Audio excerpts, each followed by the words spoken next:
This segment will demonstrate assembly for tractors with an electric clutch attachment.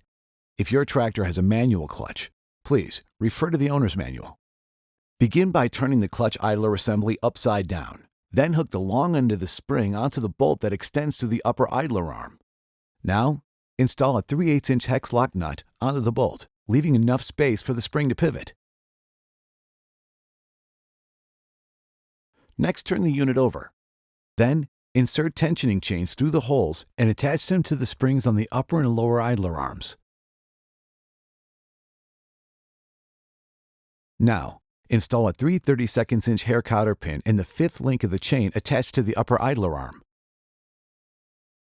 Next, install a 3/32" hair cotter pin in the 4th link of the chain attached to the lower idler arm.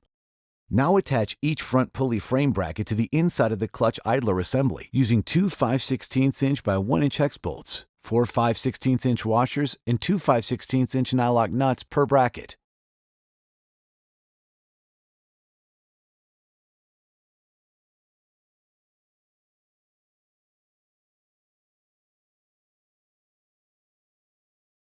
Then attach the rear pulley frame bracket to the inside of the clutch idler assembly using two 5/16" by 3/4" hex bolts, 4 5/16" washers, and 2 5/16" nylock nuts per bracket.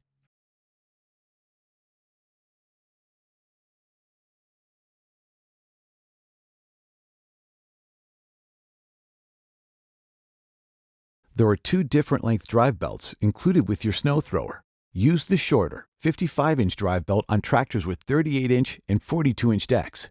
Then turn the clutch idler assembly right side up and slightly loosen the hex bolt next to the flat idler pulley. Now, loop the belt around the large V-pulley, placing it between the V-pulley and the hex bolt next to it. Then slide the belt between the hex bolt and the flat idler pulley and retighten the hex bolt. Next, hook the notched rear pulley frame brackets onto the two shoulder bolts assembled to the outside of the tractor frame. Lift the front of the assembly and attach it to the right-hand and left-hand hanger brackets using two pivot lock pins and 1/8" hair cotters. Assemble the drive belt onto the engine pulley. Now, place tension on the belt by pulling the left side tensioning chain out as far as the 3/32" hair cotter will allow.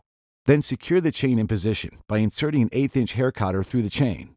To prevent the chains from dragging on the ground, loop the end of the chain through the pivot lock pin.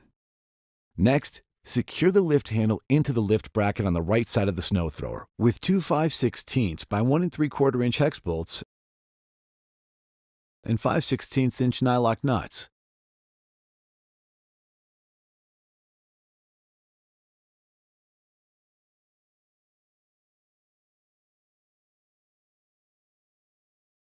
Then for easier assembly, tilt the unit forward into the spiral auger. Now, while ensuring the lift releases plastic covering stays inserted in the trigger assembly, engage the lift handle into the locked position.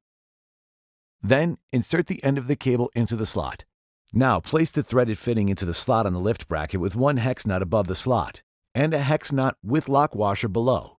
Then tighten the nuts to eliminate the slack in the cable. Now, tilt the unit back onto the ground. Then remove the nylon tie from the auger belt. Now, assemble the crank rod support tube to the bracket on the left side of the discharge housing using two 5/16" by 1 1/4" carriage bolts and two 5/16" nylock nuts.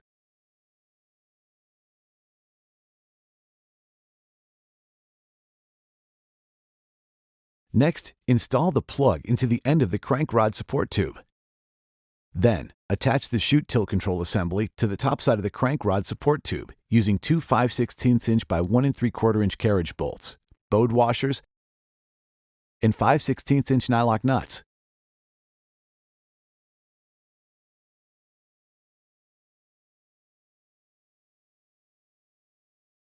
Install the chute crank rod into the plastic bushing in the chute tilt control assembly.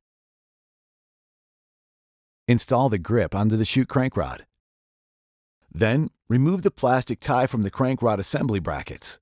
Now, attach the chute crank rod assembly brackets to the plastic bracket on the left side of the discharge housing by aligning the chute crank bracket beneath the rod support bracket and assemble both to the plastic bracket using two 5/16" by 1" carriage bolts, 5/16" washers, and 5/16" nylock nuts.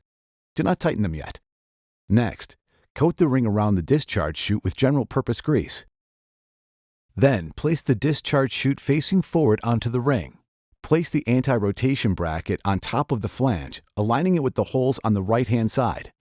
Attach a chute spacer and chute keeper on the bottom of the flange using two 1/4" by 1" hex bolts, two 1/4" flat washers, and two 1/4" flange nuts. Tighten them carefully so that the nuts are snug but do not dig into the plastic. Then repeat the previous step 2 more times.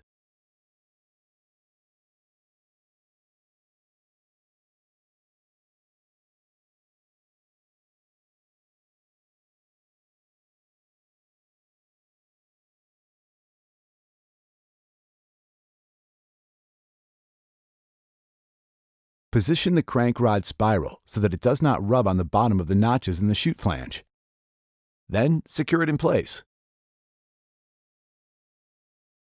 Turn the crank rod to check that the chute rotates freely. If you experience excessive resistance, loosen the nuts and bolts that attach the chute to the flange by a 1/4 turn each. Now, secure the control cables to the crank rod support using a nylon tie.